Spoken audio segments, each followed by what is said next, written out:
Now, Ray Gosling guides us on a great little railway journey to the land beyond the mountains.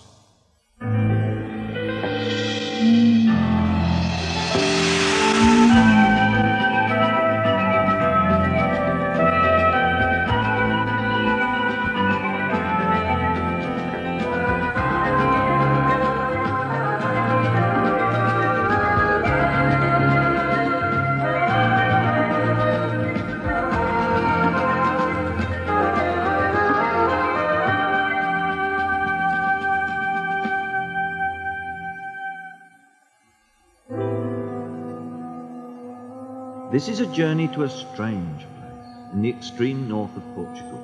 So strange it's barely known to the Portuguese themselves.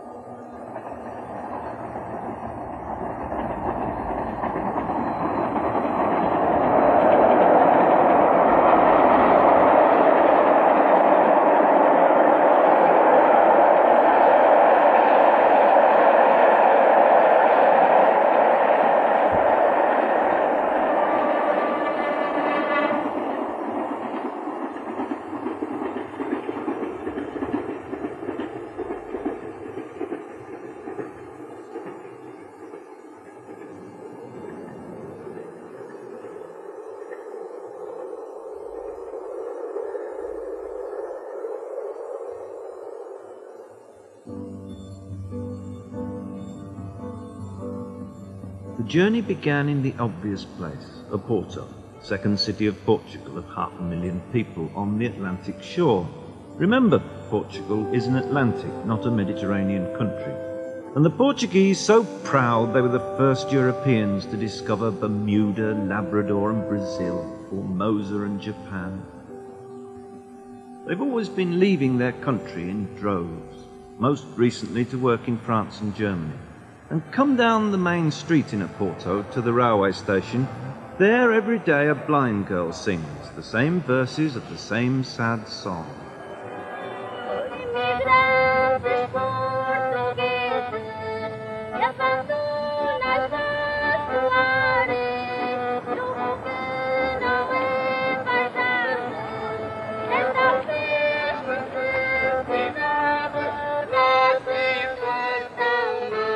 Emigrants of Portugal, she warns, do you really think you can achieve your dreams in some El Dorado overseas? It is a melancholy message.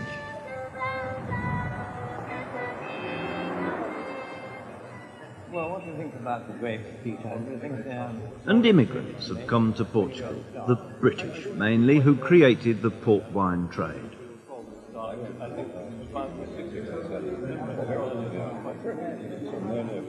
The British have their own club, and once a week they meet round this table to talk. The old man is John Smithies, one of the most revered of the great British noses in the trade today. Yes, I can't get it. He's very good. And he'll be going up country tomorrow into the Portuguese interior.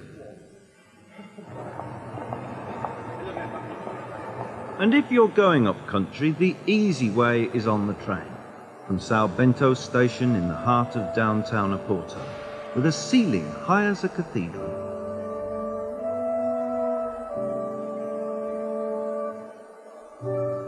It's covered in ceramic panels that illustrate the folklore of typical villages the railway serves, beasts of burden and peasants in costume. And the building of the railway. They're very proud. For a little country like Scotland, the Portuguese did all the engineering themselves.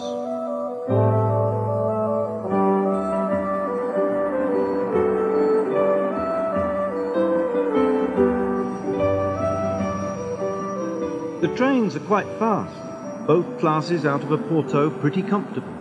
They need to be. The main line inland is 5 hours long.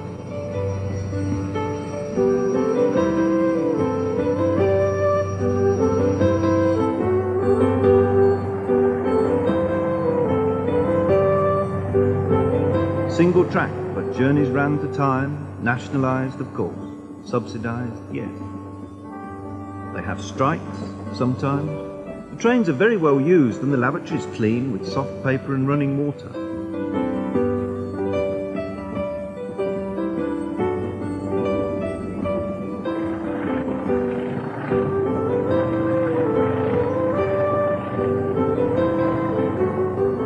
But it's a bit boring to begin with.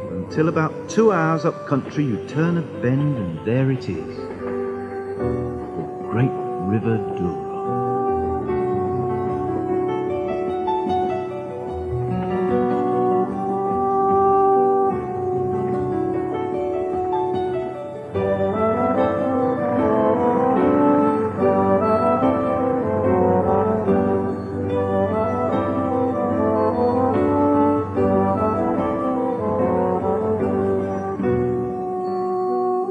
This is the only place in the world where are found the special conditions for a vine to thrive that makes port wine.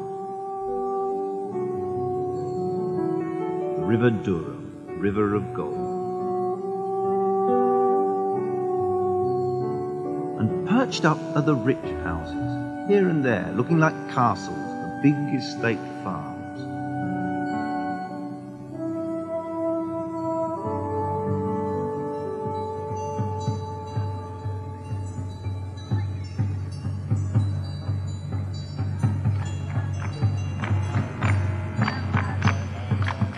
A bunch of workers to pick the grapes across the river to catch a train.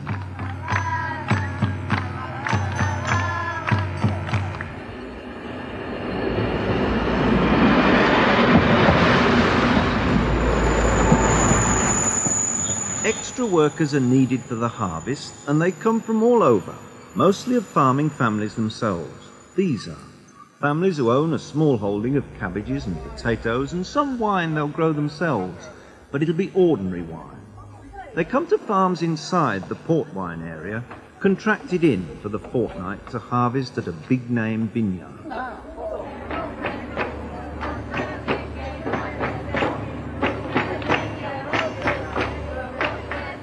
It takes these workers 2 train journeys to get from their small village to the big farm, which lies deep in the heart of the Douro Valley.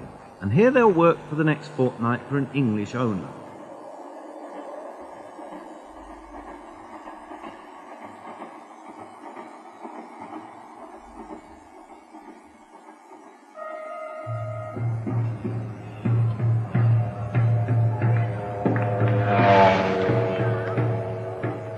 An hour and a half on the train and they're still banging the drum. It may seem odd, but it's a tradition to bang the drum, to clap, to announce we have arrived.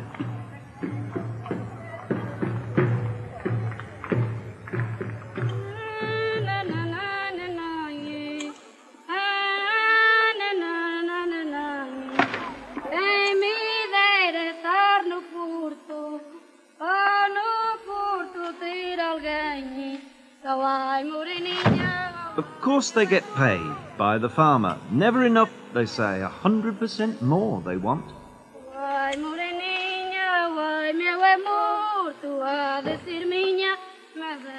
But then on their own family farms, they'd not be paid at all. It'll be a lump sum they'll take back from the English owner. And they're fed free. Anyway, they keep working.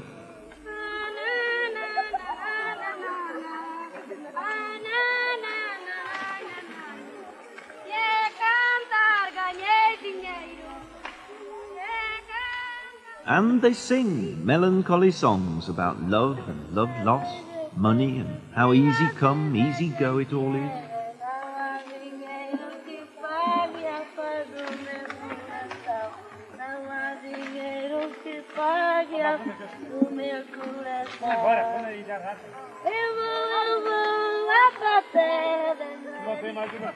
There is a foreman elected by popularity, and some pickers only come because they like him. Michael isn't a farmer.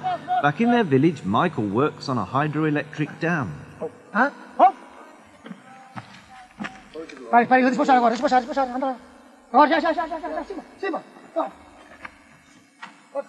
And if the loads look heavy in the basket, they are, and the ground difficult to walk on. It's the mystery that from such strange, flinty soil comes forth such goodness. From this stony ground can be squeezed so rich a wine.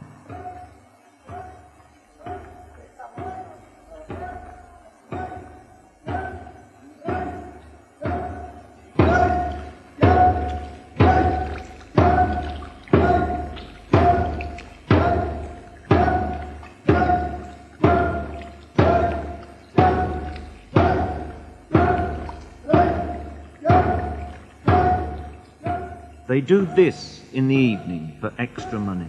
Same boys and girls who picked in the fields all day. They link arms and silently, seriously for 2 hours to the sound of the drum, almost hypnotically.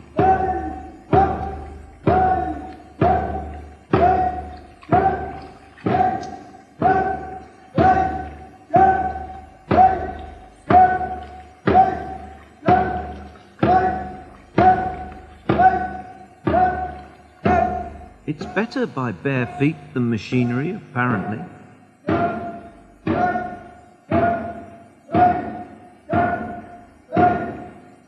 And it makes port that'll be drunk when? In 5, 10, 20 years' time? If it's very good, 100 years' time.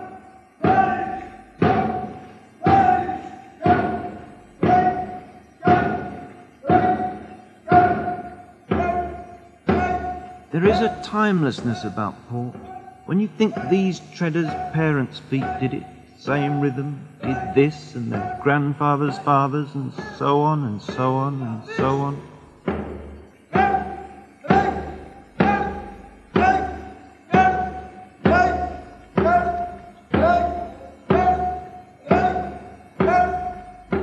Once it's swilling around a bit and enough juice has come to the top, a signal is given and you let yourself go.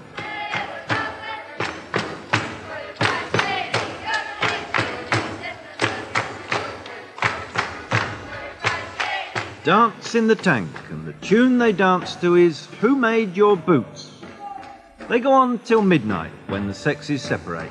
Even husbands and wives won't sleep together during the vintage fortnight.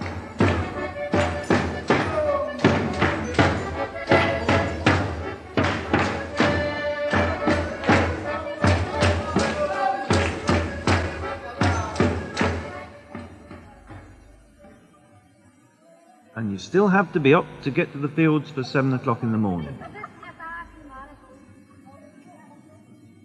It's not just any old grapes.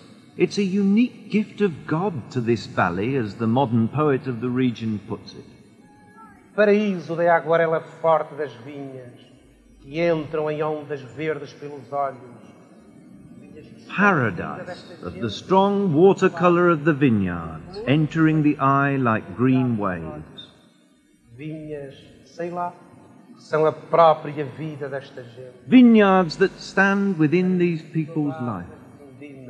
Então o Douro é Douro, ouro no sol que põe tudo em labaredas, os cachos. Golden paradise of the vintage, then the Douro River is made of gold. Meanwhile, the distinguished nose from England, John Smithies, is making his tour of inspection. Up a particularly rough side valley, where there are no roads, where the little narrow branch train really is the only way.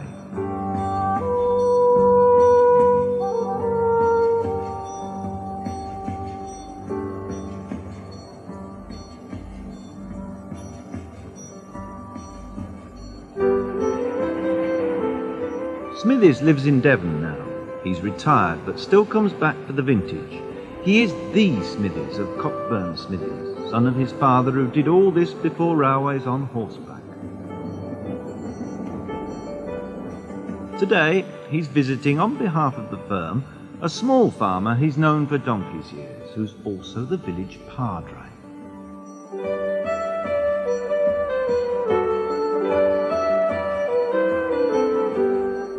It'll be a particularly emotional meeting because they're family friends. John's been recently ill, and the padre's sister died since they last met. The padre's in charge of the farm because he's the eldest. 2 brothers do most of the work, fairly typical of the port wine region, where they're mostly small family farms.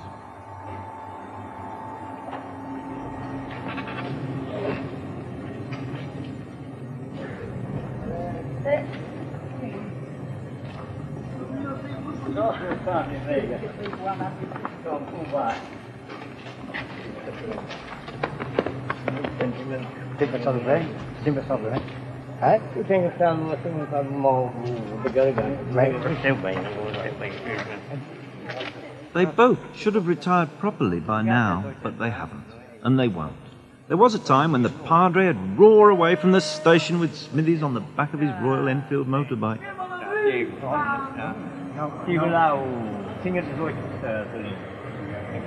John Smithies' firm is now part of a great multinational. But on a human level, out here, it's much the same.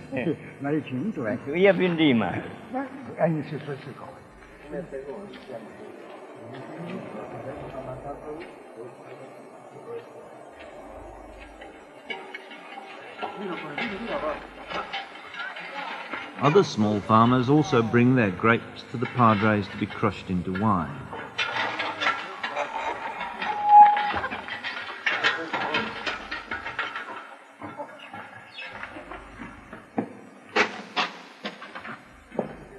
It's been a good crop this year, high sugar content in the grape. You can get an idea of that by tasting them.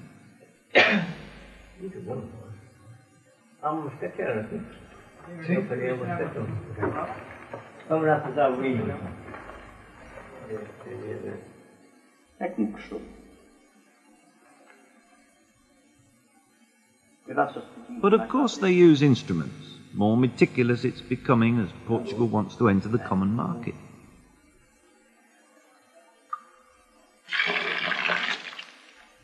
Sign the ledger, write in the figures. Things like sugar content will affect the payment the Padre gets.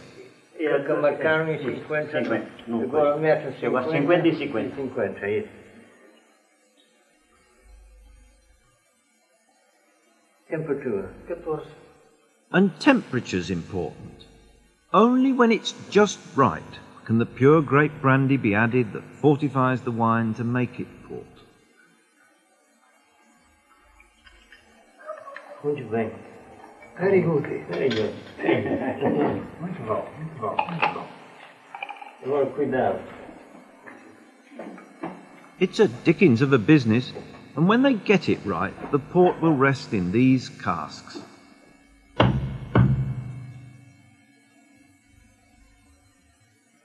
É muito bom. É bom sim. Não tem nada.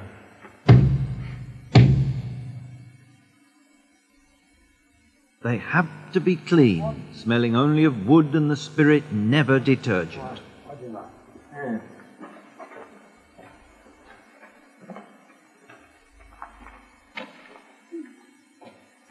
When it comes to port, John Smithies is known around here as the law. His palate is to be respected, and he always takes his false teeth out when it comes to tasting. Like the barrels, his mouth has got to be free from anything artificial.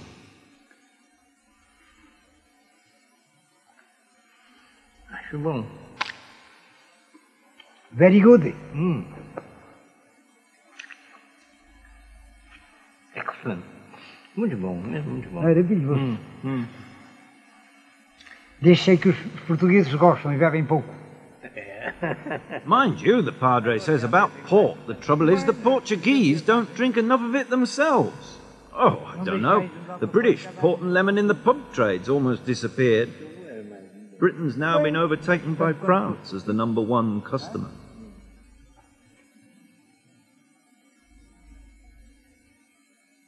But afterwards, over a glass of the Padre's best, there was no doubt there's still a special relationship between the British and the Portuguese. Oh, I think so, yes. Very special relationship, perhaps particularly in Madeira, because they've been such a very close and long connection, but I think it goes really right back to the original treaty, the sort of friendship between not the country, not the governments so much as between the people, the real people. It's a feeling of friendship and total equality, I would say. No question about it. And do you think it'll die out? Do you think you're the last of the breed? No, I don't think so at all, no. No. The only thing which is dying out are the actual original families, as often happens. There are a number of names, both in English and Portuguese shippers, where the family no longer has any representative of the same name in the firm, so to speak. In Coburn's, it so happens that by chance both the Coburns and Smithers more or less departed at the same moment, you might say.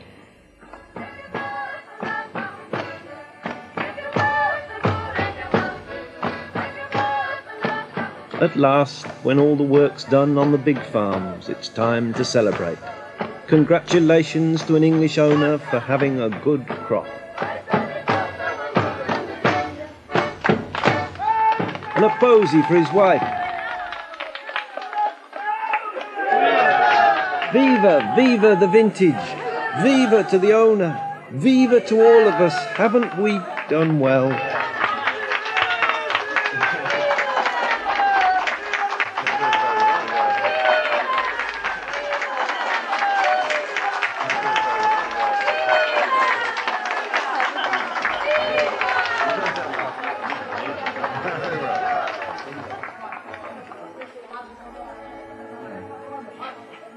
And off goes that drummer again. Let's have a dance.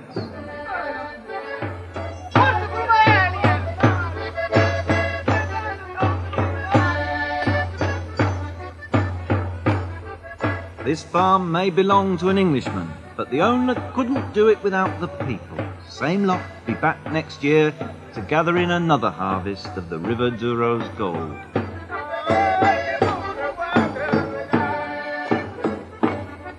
And rockets announce it's all over. Rockets of dynamite.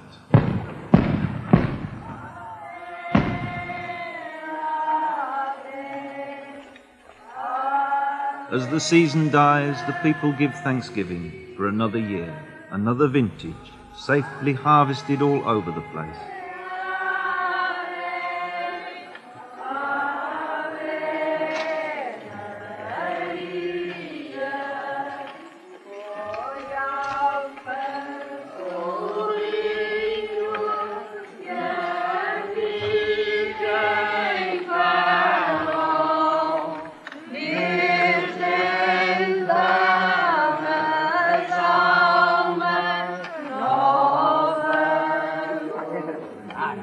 The homemade statues are taken out of the church and given an airing.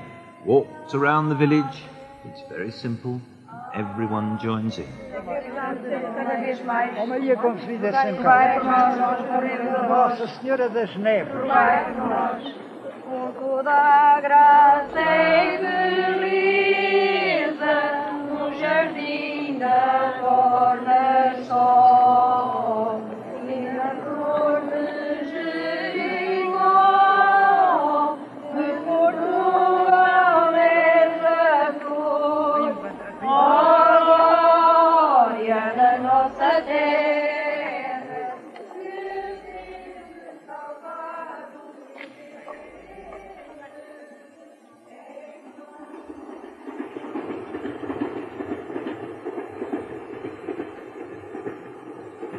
There is a point where the countryside changes, when you leave the green and golden hills of Port Wine to journey further north.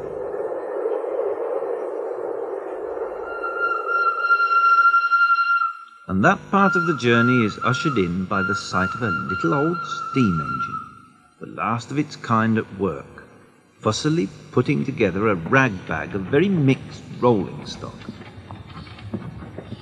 Some of them are pretty ancient. Some of these bogey carriages they got for nothing from Germany in 1923 as war reparation debt. First World War, of course. But the engine won't come with us. Steam's for shunting. Shunting only now. It'll be diesel electric to haul us up the narrow gauge to the land beyond the mountain.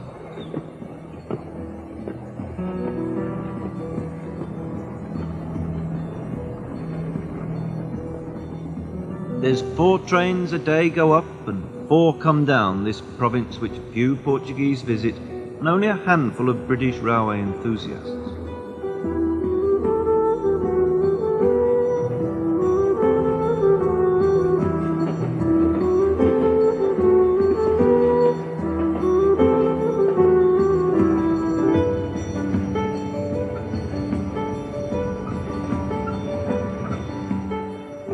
There's no rush. The little lines are used daily by local people at 20 miles an hour. No first class, no second really. It's all fourth class and hard wooden seats.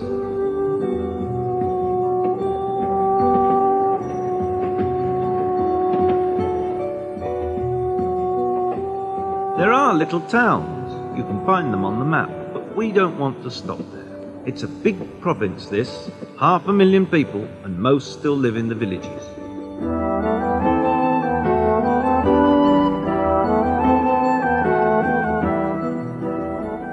Still very strict about tickets, they'll chuck you off without one.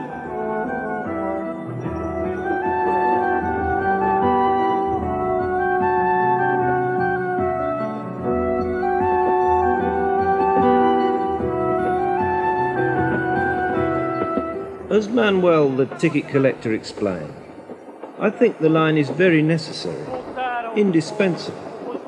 Obviously it's a bit neglected, and we do need new carriages and improvement.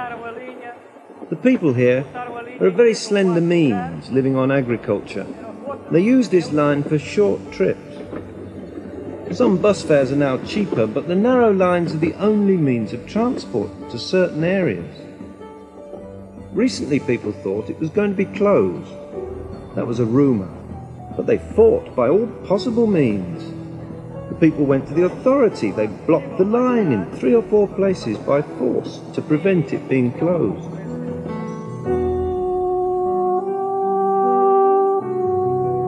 You can tell when you've arrived in the land beyond the mountains by many signs, and one particular sound.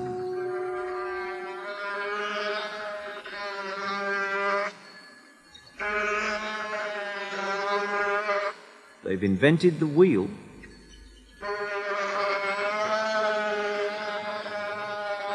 For axle grease.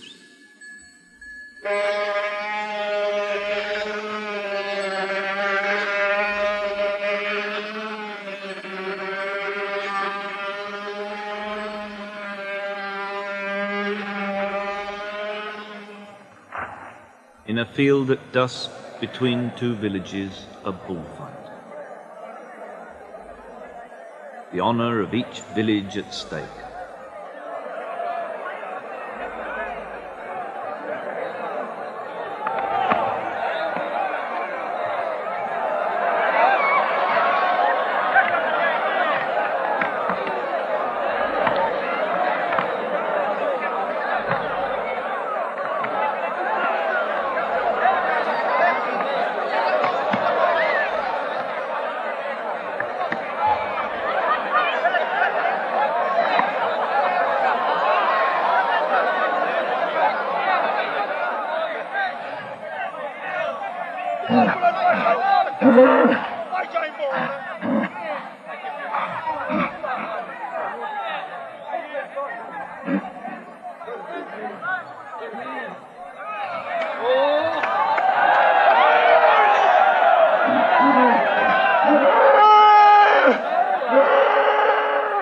And to think they specially fed that bull all week and all it's done is run away. And for the winner, it wasn't much of a fight, but the winning villagers will go off to celebrate just the same.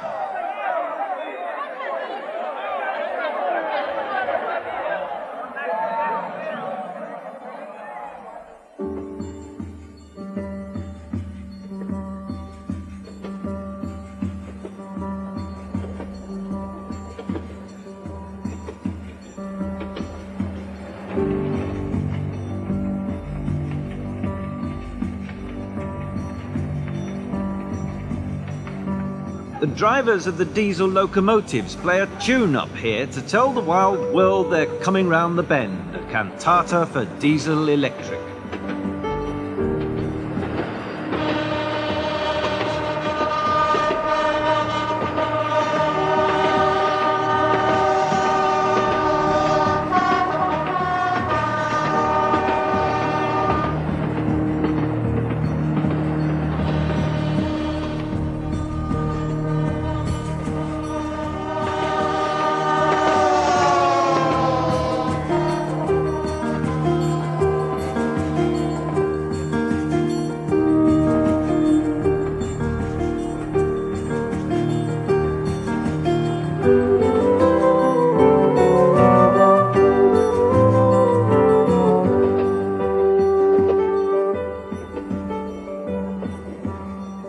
narrow gauge line goes almost to the Spanish frontier. From some villages you can see Spain and hear the church bells, but you can't cross. They're both Catholic countries, but Portuguese Catholicism, certainly up here, is of a more liberal discipline.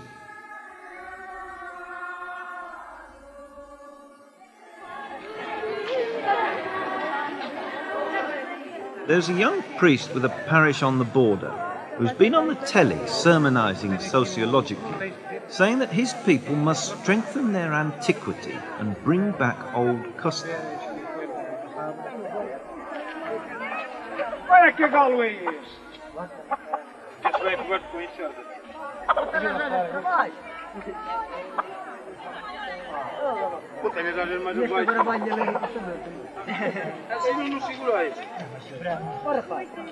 This is an old game, and in this village had died out until the padre brought it back again 3 years ago for special occasions.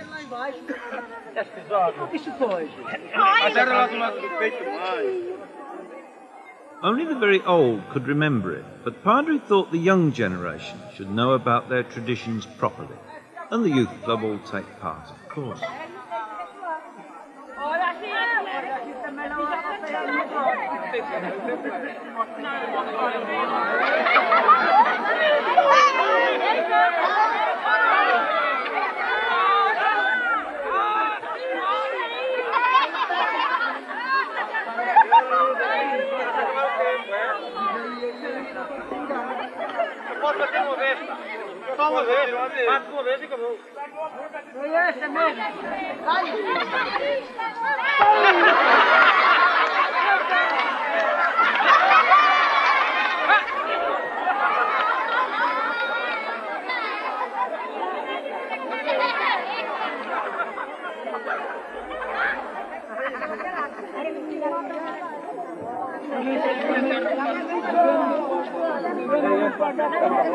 Yes, vai, tempo.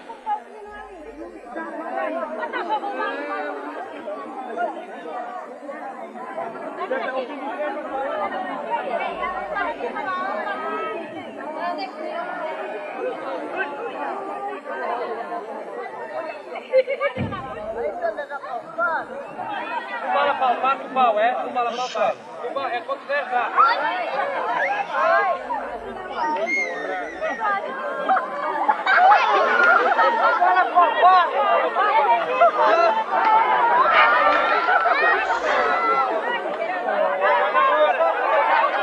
What?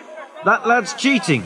You're not supposed to do that, and Padre's an absolute stickler for the rules.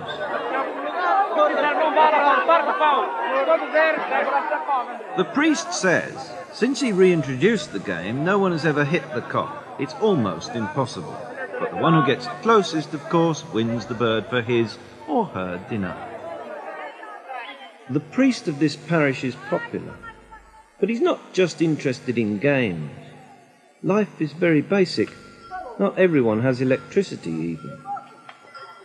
They may look as if they've got enough food, but the priest campaigns. They don't have a fire brigade or a doctor, and where are the promised metalled roads? Who can trust the promises of politicians? There's a saying, they only want our taxes and our sons for the army. The railway's still a lifeline up here.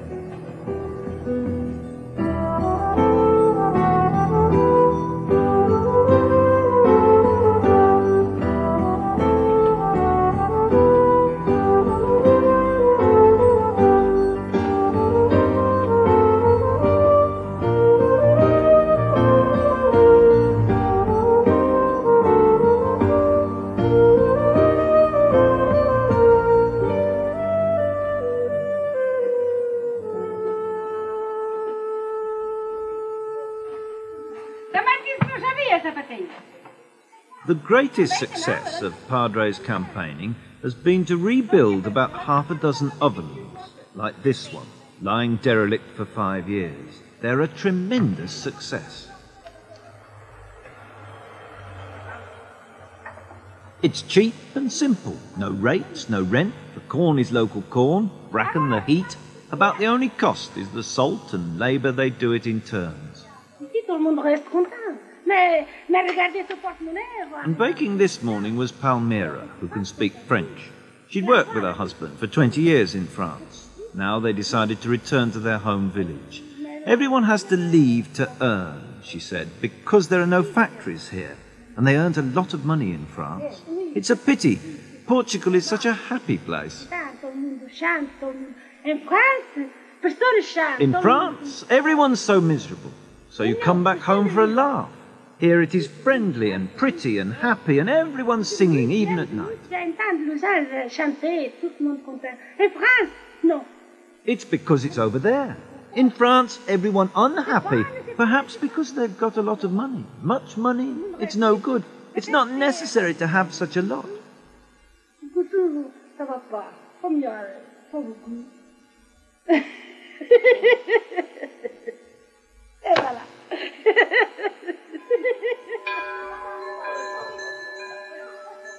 Poor but happy.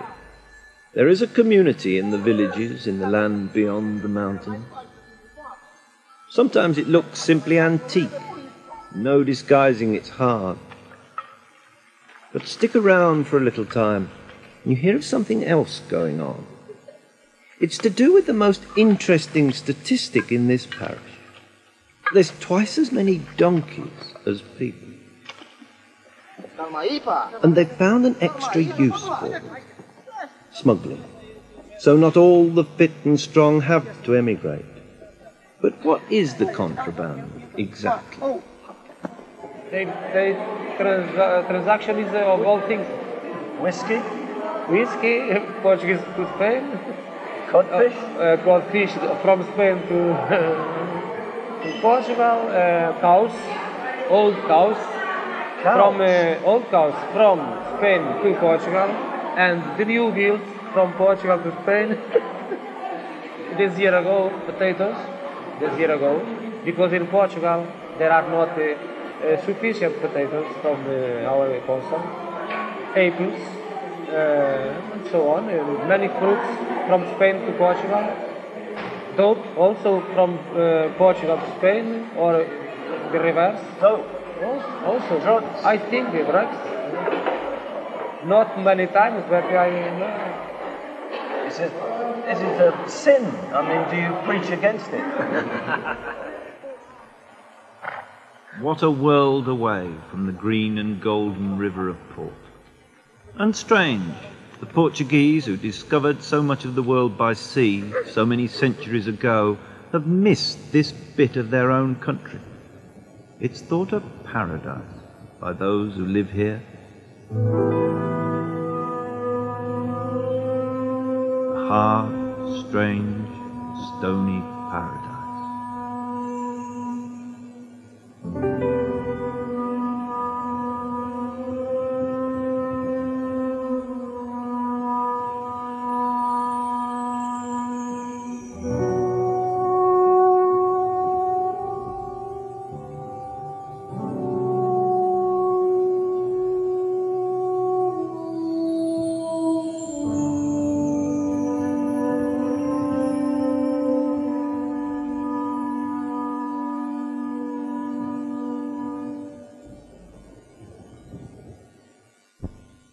Next week at 7:50, the final programme in this great little series, when the literary editor of Punch, Stanley Reynolds, rides the Guayaquil to Quito railway in Ecuador, known locally as the Good and the Quick.